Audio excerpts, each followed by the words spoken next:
Good morning. Today we'll be seeing about inguinal canal.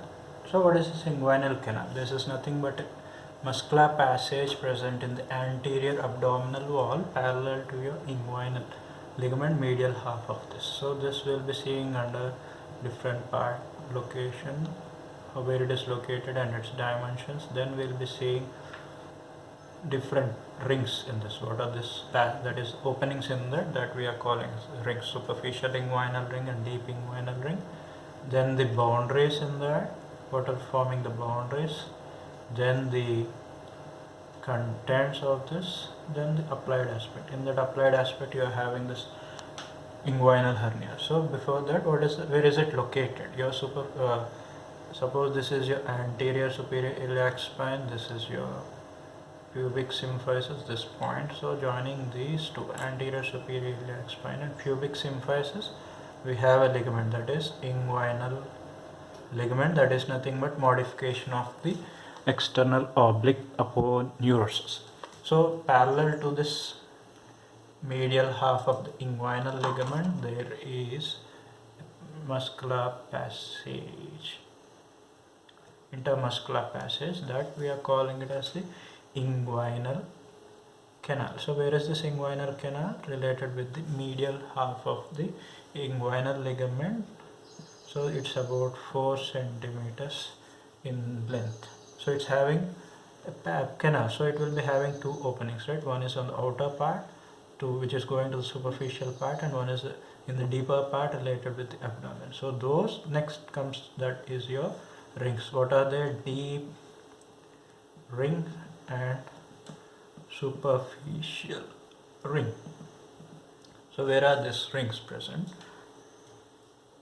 So these rings, they are nothing but the superficial inguinal ring and the deep inguinal ring. So deep ring is nothing but an oval opening present in the internal oblique muscle. So same thing.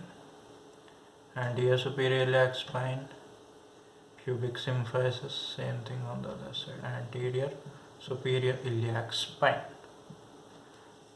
So so deep inguinal ring is nothing but an opening in the fascia transversalis, that is present related with the anterior abdominal wall. So this is the deep ring. So at what point can you trace this deep ring? This is 1.2 centimeters above mid inguinal point. So what is this?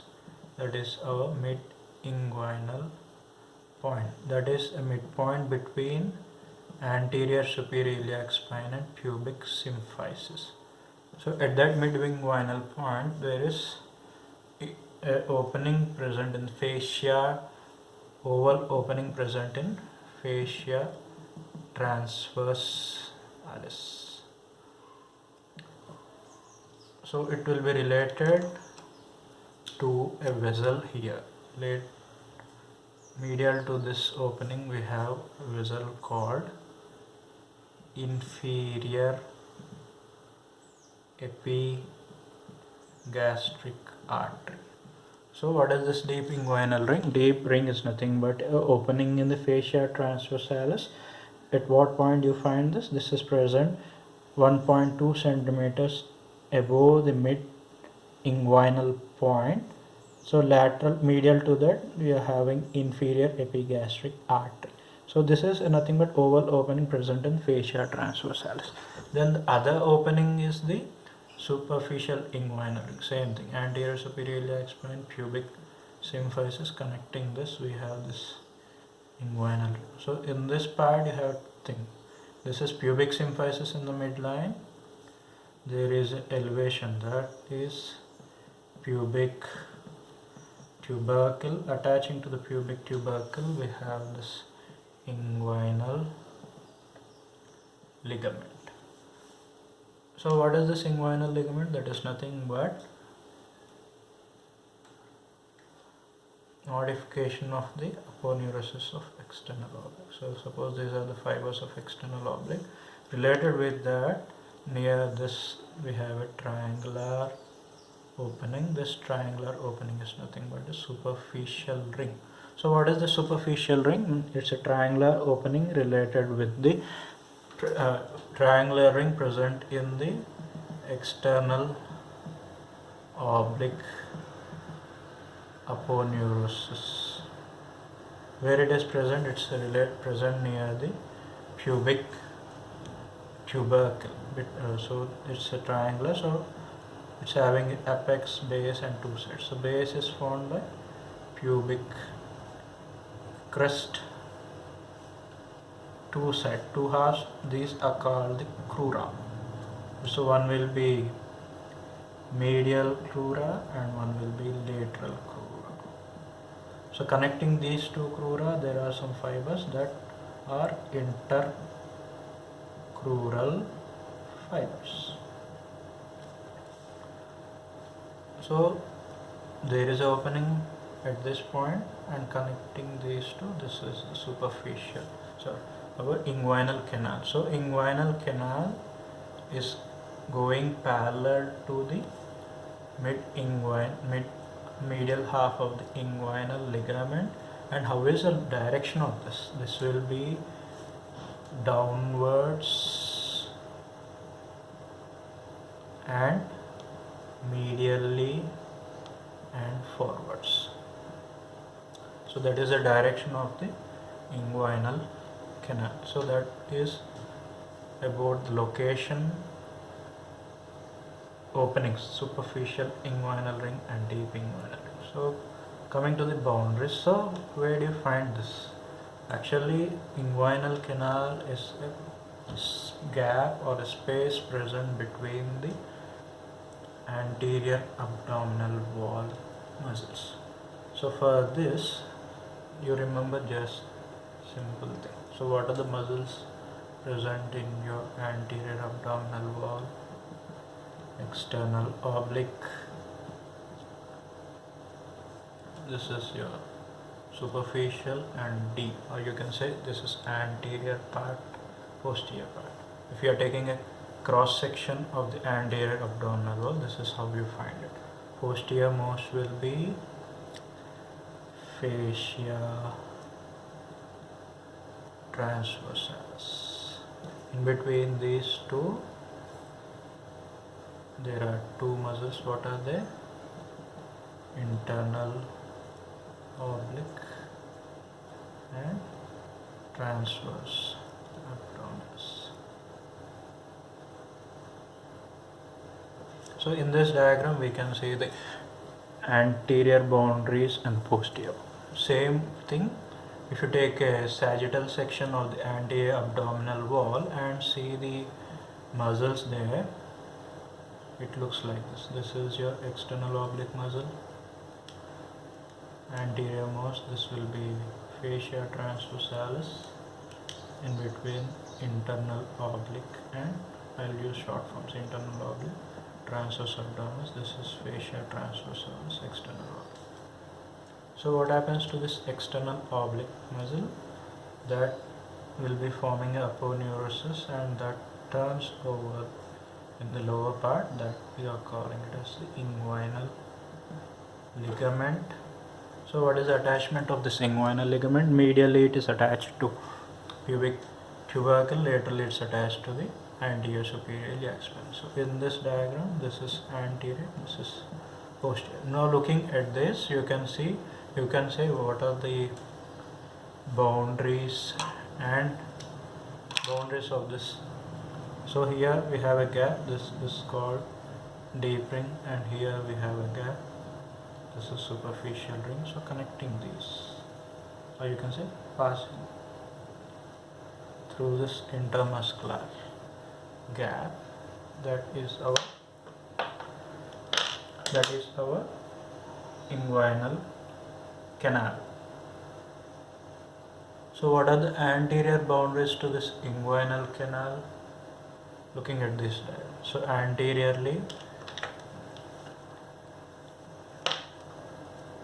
anterior boundaries are external oblique aponeurosis in the entire extent. Still anterior to that, or if you go from superficial to deep, first we'll be getting the skin.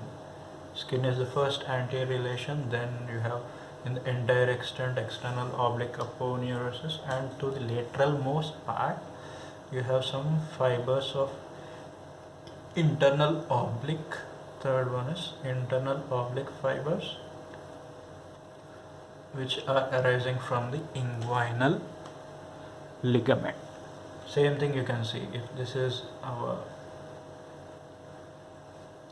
inguinal canal, so anterior to the external oblique, skin, external oblique aponeurosis. In this you can see skin, external oblique aponeurosis, and fibers of internal oblique, or you can say fleshy fibers of internal oblique which are originating from inguinal ligament. Then what are the posterior, or you can say posterior relations here? This thing, what is this? Fascia transversalis in the entire extent, and towards the medial most part there is a tendon called conjoined tendon, which is formed by these two muscles, internal oblique and transverse abdominis. Same thing you can see in this diagram. So what is the posterior boundary for that? Fascia transversalis in the entire extent, and in the medial most point we have a tendon called conjoined tendon. Then other thing, next two things are the roof and the floor. Further you can see this diagram. So this part will be forming the roof in the upper part, this will be forming the floor. So what are the muscles forming the roof? The roof is formed by arched fibers of internal oblique and transverse abdominis in the entire extent. Then the floor is formed by, what is this? This is your inguinal ligament, upturned inguinal ligament. So this grooved part of the inguinal ligament is forming the floor in the entire extent, and the medial most we have lacunar ligament. So this is about your anterior boundary, posterior boundary, roof and the floor. Anterior is skin, external oblique aponeurosis, and fleshy fibers of internal oblique which are originating from inguinal ligament. Posterior boundaries by fascia transversalis in the entire extent and conjoined tendon in the medial most part. Roof is formed by arched fibers of internal oblique and transverse abdominis. Floor is formed by inguinal ligament and in the medial most part lacunar ligament. So this is about the boundaries. Then contents. So what is basically happening, what are passing through this inguinal canal is, during the developmental stage the testis will be somewhere in the post related to the posterior abdominal wall. From there it will be descending into the scrotum. Same way you have one more thing, that is the round ligament of uterus, which will be coming from the abdomen and going to the labia majora. So these things they will be passing through all this inguinal canal and then entering into going to the other part. So for that, so what are the contents in that varies in males and females, but before that, suppose these are the layers: external oblique, internal oblique and fascia transversalis. So if something is pushing through this, some organ is pushing through this, so what happens? These layers are going along with that. So innermost is this green one, then we have other thing, middle one, and the outermost is this. So our orange line is external oblique, middle one is internal oblique, this is fascia trans. So if you see this, if this is suppose as testis. So when this testis is going from this, passing, first it will be passing through the deep inguinal ring, then going through the entire inguinal canal and coming out through the superficial inguinal ring. So this is the deeper part of, and here this is the superficial part. So it will be going like this, obliquely going through the inguinal canal and coming out through the superficial inguinal. So in due course it will be taking along with this layers, so they will be forming some coverings over that. So what are they? Fascia transversalis, this will be forming internal spermatic fascia. Then internal oblique will be forming cremasteric fascia and some fibers, that is cremasteric muscle. External oblique will be forming external spermatic fascia. So these are the coverings of the structures passing through this inguinal canal. So these are coverings of the testis. Then what is the contents? So this is about how to understand the coverings of the. Then what about the contents? Contents are, they are varying in males and females. So in the males, what is that? In females, what is that? So in the males, there is spermatic cord. In females, that is round ligament of uterus, which will be attaching to labia majora. Then next question will be, what are the contents in the spermatic cord? This spermatic cord will be carrying some structures to the testis, and it will be carrying some structures from the testis to the other part. So what are they? First foremost thing is vas deferens, then artery supplying that, so artery to vas deferens, then cremasteric artery, then testicular artery, accompanying that pampiniform plexus. So in developmental period, there will be a sac which will be patent in the embryonic period, that will be closing, that is called process vaginalis. So remnants of process vaginalis, there will be some part in that. Then we have the ilioinguinal, sorry, genital branch of your genitofemoral. Now genital branch of genitofemoral now, and lymphatics concerned with that. So these are the contents of spermatic cord. What are the vas deferens, artery to the vas deferens, cremasteric artery, testicular artery, pampiniform plexus, process vaginalis, remnants of that, then genital branch of genitofemoral. And in this contents, along with the spermatic cord and the round ligament, you have a nerve, that is ilioinguinal nerve. This ilioinguinal nerve will be passing in between the internal oblique and transverse abdomen.